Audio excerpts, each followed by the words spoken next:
ओम नमो भगवते वासुदेवाय। मित्रों नमस्कार। आपको मेरा कोटि कोटि सादर प्रणाम। मेरी कहानी और कथाओं में आपका हार्दिक स्वागत है। तो मित्रों, आज मैं आपको श्रीमद् भागवत महापुराण तृतीय स्कंद पहला अध्याय सुनाने जा रहा हूँ। विदुर जी का उद्धव जी से यदुवंश का कुशल समाचार पूछना। श्री सुखदेव जी कहते हैं, हे राजा परीक्षित, जब राजा धृतराष्ट्र ने विदुर जी को देश निकाल दे दिया था, तब वन में जाने पर विदुर जी और मैत्रेय जी में ज्ञानपूर्ण वार्ता हुई थी।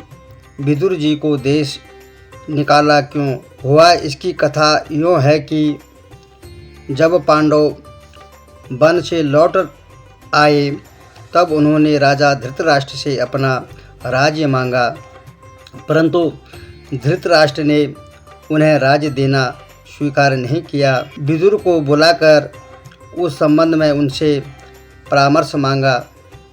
तब विदुर जी ने जो सहमति प्रकट की वही विदुर नीति कही जाती है। उस समय राजा धृतराष्ट्र ने पूछने पर विदुर ने कहा, हे राजन, तुमने पांडवों को बड़ा कष्ट दिया है। तुम्हारे ही कारण धर्मात्मा युधिष्ठिर को वन वन की धूल फाँकनी पड़ रही है। अब वे वन से लौट आए हैं, इससे उनका हिस्सा उन्हें दे दिया जाए। आप जानते हैं भीम कितना बली है। वह असह्य क्रोध से लंबी लंबी सांसें ले रहा है। तब श्री कृष्ण भगवान जी पांडवों को अपने हृदय से लगा चुके हैं। उनमें और पांडवों में कोई अंतर नहीं है। आप जानते हैं वे द्वारका वासी हैं। भगवान श्री कृष्ण जी देवताओं को भी जीतने में समर्थ हैं। पुत्र की कुमति के कारण आप उन श्री कृष्ण जी से बैर न करो। दुष्ट दुर्योधन की पालना करके क्या करोगे? यह तो आपके घर में साक्षात स्वरूपधारी दोष है। यह आपको लक्ष्मी रहित और तुम्हारे वंश को नाश करने के लिए आया है। अतः आप अमंगल रूप दुर्योधन को शीघ्र ही छोड़ दो। कि ऐसा कह ही रहे थे कि वहाँ कर्ण, दुशासन और शकुनी सहित दुर्योधन आ पहुँचा। उसने सब बातें सुन ली। मारे क्रोध उसके ओष्ठ कांपने लगे। उसने विदुर जी की ओर देखकर कहा, रे दुष्ट दासी पुत्र, तुझे यहाँ किसने बुलाया है? भला तू कितना नीच है। जिसके अन्न से अपना निर्वाह कर रहा है, उसी के प्रतिकूल होकर पराया हित किया चाहता है। हे भाइयों, इस दुष्ट को यहाँ से निकालकर नगर के बाहर कर दो। दुर्योधन का ऐसा कहना था कि कानों में बाण के समान चुभने वाले उसके वचनों को सुनकर तथा भगवान की माया बड़ी विचित्र है, ऐसा समझकर विदुर जी निशस्त्र हो वहाँ से उठकर बाहर चले गए। फिर उन्होंने सीधे वन का मार्ग लिया। तीर्थों का भ्रमण करने लगे।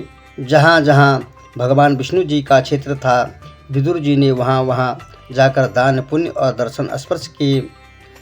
कितने ही वनों, पर्वतों, कुंजों, नदियों को पार कर पृथ्वी के सब सुंदर तड़ागों, तीर्थ स्थानों में वे विचरते रहे। उनका पुण्य, उनकी एकांत पवित्र जीविका कहीं नहीं जाती। पृथ्वी में घूमते हुए उन्होंने प्रत्येक तीर्थों में स्नान किया तथा चीर वलकल धारण किए। सबसे अलक्षित भूमि में शयन करने वाले विदुर जी ने भगवान विष्णु जी को प्रसन्न करने के लिए सब प्रकार के व्रतों को धारण किया। तब इस प्रकार कितने ही क्षेत्रों में भ्रमण कर हुए प्रभास क्षेत्र में पहुँचे। इधर भगवान श्री कृष्ण की सहायता से पांडवों में श्रेष्ठ युधिष्ठिर को हस्तिनापुर का राज्य मिला। तब ईर्ष्या की आँच से कौरवों का विनाश हो गया। इसे सुनकर विदुर जी प्रभास क्षेत्र से उठकर पश्चिम वाहिनी उस सरस्वती नदी की ओर चले गए, जिसके किनारे भार्गव, शुक्राचार्य, मनु, पृथु, अग्नि, असित, वायु, सुदास, गौ स्वामी, कार्तिकेय और श्राद्ध देव के तीर्थ बने हुए थे। वहां जाकर विदुर जी ने इन सब तीर्थों का सेवन किया। फिर वहां जितने ऋषि मुनि मिले, विदुर जी ने भली भांति उनकी सेवा की और उसके पश्चात सौराष्ट्र, सौवीर, मत्स्य, कुरु और जंगल आदि ऐश्वर्य संपन्न देशों में भ्रमण करते हुए जमुना नदी के तट पर जाकर विदुर जी भगवत भक्त उद्धव से मिले। उद्धव जी विष्णु जी के परम भक्त शांत स्वभाव बृहस्पति देव जी के पुराने शिष्य थे।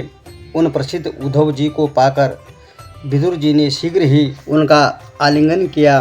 पुनः भगवान श्री कृष्ण से पालित अपने संबंधी यदुवंशियों का कुशल समाचार पूछा।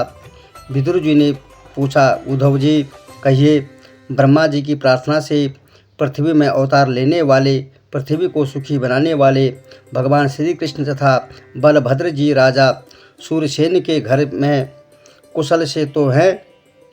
9 कौरवों के परम मित्र हमारे पूज्य वसुदेव जी सुख से हैं। वसुदेव जी बड़े ही उदार और अपनी कन्याओं के पतियों को अपार धन देने वाले तथा परम सज्जन हैं। यदुवंशियों के सेनापति प्रद्युम्न जी प्रसन्न तो हैं ना?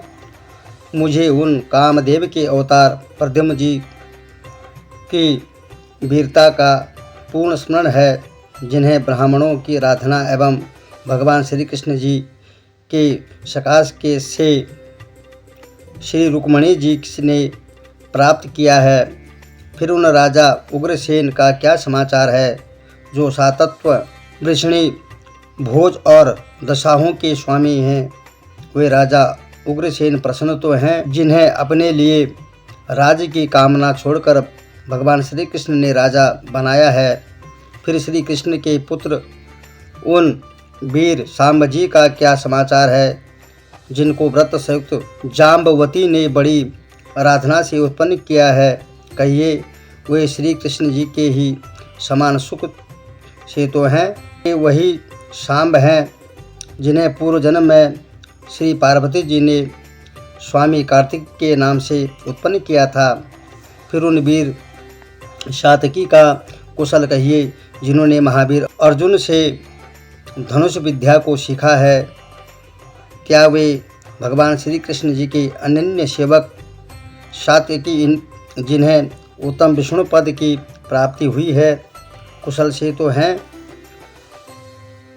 जो गति योगियों को भी दुर्लभ है, वह पद वीर सात्यकी को मिली है। फिर भगवान श्री कृष्ण जी के अनन्य भक्त निष्पाप सर्वाफल्क के पुत्र विद्वान अक्रूर जी का क्या समाचार है, जो प्रेम के लिए अधीर होकर भगवान श्री कृष्ण के चरणों से चिन्हित मार्ग की धूलि में लौटते जाते थे। वे माता देवकी जी तो कुशल से हैं ना, जिनके पुत्र श्री विष्णु जी हुए।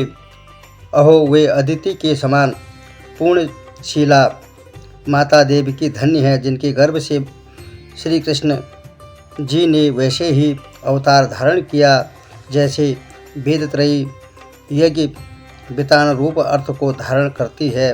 फिर भक्तों को मनवांछित फल देने वाले भगवान अनिरुद्ध जी क्या सुख से तो हैं न, जो अंतःकरण के चौथे देव और समस्त शास्त्रों के कारण भूत है। फिर भगवान श्री कृष्ण की अन्य भक्ति वाले हृदिक आदि अनुचरों और महारानी सत्यभामा के पुत्र चारों देशणों तथा गद आदि का क्या समाचार है, वे सब लोग कुशल से तो हैं ना।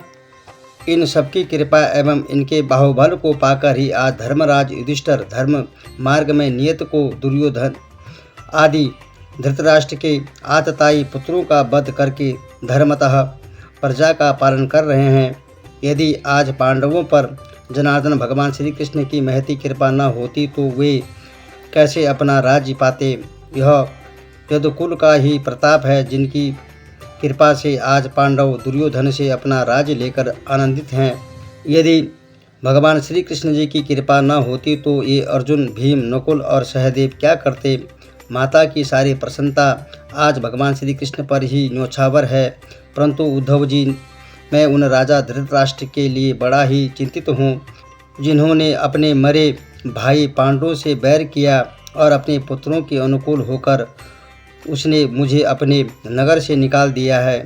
तब से मैं भिन्न भिन्न देशों में पर्यटन करता हुआ मानव जन्म से पुरुषों की चित्तवृत्ति को भ्रमित करने वाले भगवान श्री विष्णु जी की प्रसन्नता से उनकी प्रभुता का दिग्दर्शन करते हुए आश्चर्य रहित हो तीर्थ में गुप्त स्वभाव से विचर रहा हूँ। निश्चय ही यह पृथ्वी राजाओं के कुमार्ग रूपी पाप से बहुत ही दब गई थी, किंतु जो सर्वशक्तिमान होते हुए भी भगवान श्री कृष्ण ने राजाओं का विनाश कर कौरवों का अपराध पहले सहन कर लिया, फिर अगणित सेनाओं के सामंजस्य से उन सब का विनाश कराया। इसका क्या कारण है? क्योंकि ईश्वर तो सर्वशक्तिमान है, खलों का संहारक, अकर्ता तथा गुणों से परे है। फिर उसका जन्म लेना, कर्म करना, यह कहाँ तक उचित है? इसे आप मुझे बतलाइए। हे बंधु, मैं तुम्हारी शरण में हूँ, मुझे अपनी आज्ञा में स्थित देख लोक कल्याण के लिए यदुवंशियों में उत्पन्न भगवान श्री कृष्ण जी का वह पावन पवित्र कहिए जो संसार को आवागमन से मुक्त करने वाला है। तब उद्धव जी का विदुर जी से श्री कृष्ण की कथा का वर्णन करना। श्री सुखदेव जी बोले, हे राजा परीक्षित, जब विदुर जी ने सर्वप्रिय भगवान श्री कृष्ण के चरित्र को इस प्रकार उद्धव जी से पूछा तो उनको रोमांच हो आया, मानो श्री कृष्ण भगवान की अद्भुत लीलाओं का समस्त आख्यान उनके हृदय पटल को पार कर कंठ में आ पहुंचा। वे परम भक्त उद्धव जी भगवान श्री कृष्ण के ऐसे अनन्य भक्तों में से थे जिनकी कोई उपमा नहीं दी जा सकती। विदुर जी को वैसा पूछते ही उनका गला भर आया। वे एक क्षण के लिए मौन से हो गए, क्योंकि जो उद्धव जी अपनी बाल्यावस्था में जब वे केवल 5 ही वर्ष के थे, तब एक समय जब वे भगवान श्री कृष्ण की पूजा कर रहे थे, उनकी माता ने उन्हें भोजन करने को बुलाया, परंतु वह भोजन छोड़कर भोजन करने न गए। तब जो 5 वर्ष की ही अवस्था में भगवान श्री कृष्ण के ऐसे अनन्य उपासक थे, वे आज कालगति से वृद्ध होकर विदुर जी के इस प्रकार कृष्ण चरित्र पूछने पर सहसा ही कैसे उत्तर देते हैं। वे भगवान श्री कृष्ण के श्री चरणों के अमृत से अत्यंत आनंदित हो नेत्रों से अश्रु प्रवाह करते हुए भगवत प्रेम में मग्न हो विष्णुलोक में गमन करने लगे। कुछ क्षण पश्चात जब वे ध्यान से उतरकर जनलोक में आए, तब वस्त्र से नेत्रों को पोंछते हुए बड़े आश्चर्य भाव से विदुर जी से बोले, हे साधो, अब भगवान श्री कृष्ण रूपी सूर्य के अस्त होने पर द्वारका के उन शोभाहीन घरों का, जिन्हें काल रूपी महासर्प ने सर्वथा ही ग्रास कर लिया है, उसका क्या कुशल समाचार कहूँ। यह संसार बड़ा ही भाग्यहीन है। यदुवंशी भी बड़े अभागे थे, जो भगवान श्री कृष्ण के साथ में रहते हुए भी उन्हें ईश्वर परमात्मा के रूप में न जान सके। वे भाग्यहीन यदुवंशी तो भगवान श्री कृष्ण को यही जानते थे कि यह कोई प्रभावशाली एक मानव व्यक्ति है जो सर्वदा एक ही स्थान में रहते हैं। उन्हें यह न ज्ञात हुआ कि ये भगवान श्री कृष्ण साक्षात विष्णु स्वरूप हैं। परंतु उन तपहीनों को मैं क्या कहूँ, जिन्होंने अपने अमूल्य मानव जीवन में ऐसी भयंकर भूल की है। अब वे श्री कृष्ण जी अपनी योग माया को साथ लिए सर्वदा के लिए अंतर्ध्यान हो गए हैं। हाँ, उनका सौभाग्य सूचक एवं नेत्रों को परमानंद कारक रूप त्रिलोक में दुर्लभ है। ब्रह्मा ने अपनी सारी चतुरता उनका मानव शरीर बनाने में व्यय कर दी थी। ब्रह्मा की सृष्टि में उनसे अत्यधिक कोई सुंदर नहीं है। भगवान श्री कृष्ण जी का प्रेम पूर्ण हास्य तथा रास और लीला व्रजवासियों को मुग्ध किए रहती थी, परंतु जब वे द्वारिका से परम धाम जाने लगे, तब उनकी वह संपूर्ण योग माया जो सबको मोहित किए रहती थी, उनके साथ ही चली गई। इसलिए उनके जो कार्य समाप्त नहीं हुए थे, वे वैसे ही रह गए। हे विदुर जी, वे भगवान श्री कृष्ण जी बड़े ही बली थे, उनसे शत्रु थर थर काँपते थे। वसुदेव कितने बड़े भाग्यशाली थे कि उनके घर में ईश्वर ने आकर जन्म धारण किया। उन भगवान की लीला अपरंपार है। उनके संबंध में वेद शास्त्र ऐसा कहते हैं कि जब जब धर्म की हानि होती है, जब उग्र रूपों से शांत जनों को कष्ट मिलता है, तब दया करके कार्य कारण के स्वामी आप भगवान महातत्व के अंश से मुक्त होकर अग्नि के ही समान प्रकट होते हैं। जो ऐसे कल्याण के धाम भगवान श्री कृष्ण जी का मथुरा से चले जाना मुझे महान खेदित कर रहा है। उसमें भी जब उन्होंने चलते समय अपने माता पिता के चरणों को छूकर ऐसे कहा, हे तात, हे अम्ब, हमें इस बात का बड़ा खेद है कि हमने जीवन में आपकी कुछ सेवा भी नहीं की है, क्योंकि हम सभी लोग कंस से बहुत ही भयभीत रहा करते थे। सो आप हम सब लोगों के ऊपर प्रसन्न हुए। भगवान श्री कृष्ण जी की यह बातें स्मरण करके मेरा चित्त बड़ा ही दुखी हो रहा है। भगवान श्री कृष्ण जी के चरण कमलों की धूलि को सेवन करने वाला भला कौन होगा जो आज उनके वियोग से संतप्त न हो रहा हो। हाँ, उन भगवान से चलती हुई भूलता रूपी काल से पृथ्वी का भार दूर कर दिया है। आप तो जानते ही हैं कि राजा युधिष्ठिर ने राजसूय यज्ञ के समय कुवाची शिशुपाल का उन्होंने सिर काट लिया था। भला जिन भगवान श्री कृष्ण को प्राप्त करने के लिए योगी जन भली भांति संयम नियम पूर्वक अहर्निश योग रत रहते हैं, उन ऐश्वर्य एवं शोभा ससंपन्न भगवान का वियोग भला कोई कैसे सहन कर सकता है। फिर उन्होंने सखा अर्जुन के बाणों से मारे गए सब वीरों को अपने धाम अर्थात वैकुंठ लोक को में वास दिया था। भगवान श्री कृष्ण के समान इस संसार में आज दूसरा कोई नहीं है, फिर उनसे अधिक कोई कैसे हो सकता है। वे परमानंद स्वरूप संपत्ति से समस्त सुखों को प्राप्त तीनों लोकों के स्वामी हैं। उन्हें कर देने वाले लोकपाल अपने मुकुटों के अग्रभाग से उनके चरण पृष्ठ को प्रणाम करते हैं। हे विदुर जी, उनकी यह सेवा हम सेवक लोगों को आज दुखित कर रहा है। भला वे श्री कृष्ण जी कैसे दयालु थे, जिन्होंने स्तनों में विष लगाकर आई हुई पूतना को मारकर माता के ही योग्य उसे उत्तम गति प्रदान की। तब भला उनसे अन्य हम किस दयालु की शरण में जावे। हे विदुर जी, क्रोध मार्ग से जिनका चित्त श्री कृष्ण भगवान जी में लगा हुआ है, उन दैत्यों को भी मैं भगवान विष्णु जी का भक्त मानता हूँ, क्योंकि समर में जिन दैत्यों ने गरुड़ के कंधे पर सवार चक्रधारी भगवान श्री कृष्ण को आते हुए देखा, वे दया रूप हैं। वे साक्षात ईश्वर परमात्मा अजन्मा सुगुण निर्गुण सर्वत्र और सब में व्याप्त हैं। ब्रह्मा जी के प्रार्थना करने पर ही वे कंस के कारागृह वासुदेव को आकाश से पृथ्वी का भार हरण करने के लिए देवकी के गर्भ से उत्पन्न हुए। फिर वे कंस के भय से पिता वसुदेव के डरने के कारण ब्रज में नंद के घर गए, जहाँ बलभद्र सहित 11 वर्ष तक रहे। वहाँ वे अपने गोप बाल सखाओं के साथ रहकर बछड़ों को चराते हुए यमुना के किनारे वन में उन वृक्षों के सघन कुंजों में, जहाँ सुंदर सुंदर पक्षी दिन रात कलरव किया करते थे, अनेक प्रकार से विहार करते रहते थे, वहाँ उन्होंने ब्रजवासियों के देखने योग्य उनके अनेक प्रकार की ऐसी लीलाएं की जिनका यहाँ वर्णन नहीं हो सकता। वे श्री कृष्ण भगवान जी बाल लीला में अज्ञानी सिंह छोने के समान कभी रोते और कभी हंसते थे। जब वे श्री कृष्ण जी सफ़ेद गौओं के झुंड को साथ लेकर अपने बाल सखाओं सहित वन में गौ चराने जाते थे, तो वहाँ बंसी बजाकर अनेक प्रकार की लीलाएं करते थे। सब ग्वाल बाल आनंद से खेलते कूदते और नाचते गाते रहते थे, परंतु उनका वह कौतूहल अत्याचारी राजा कंस से न देखा जाता था।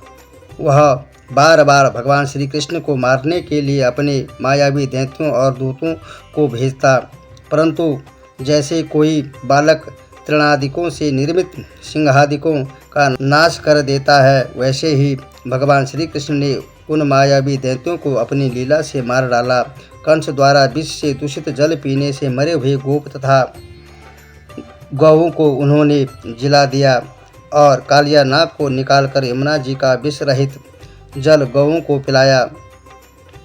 हे विदुर जी, वे भगवान श्री कृष्णचंद्र आनंद कंद बड़े ही दानी थे, प्रभु हमारे कल्याणकारी थे। वे अत्यंत बड़े हुए धन को अच्छे कार्य में खर्च कराते तथा उत्तम ब्राह्मणों द्वारा नंद जी की गौओं का पूजन रूपी यज्ञ कराते थे। एक समय जबकि इंद्र ने अपार जल बरसाया तो सबसे सब वज्रवासी इंद्र ने अपार जल बरसाया तो उससे सब वज्रवासी बड़े ही विकल हो गए। तब उस समय दया करने वाले भगवान श्री कृष्ण ने गोवर्धन पर्वत को छतरी के समान धारण कर जल में डूबते हुए ब्रज को बचा लिया। उस समय भगवान श्री कृष्ण ने सब ग्वाल बालों एवं स्त्रियों के मध्य में जो मनोहर गान और क्रीड़ा किया वह कहा नहीं जाता है। तो मित्रों, आज की कथा यहीं पर संपन्न होती है और मेरा आपको सादर प्रणाम। ओम नमो भगवते वासुदेवाय।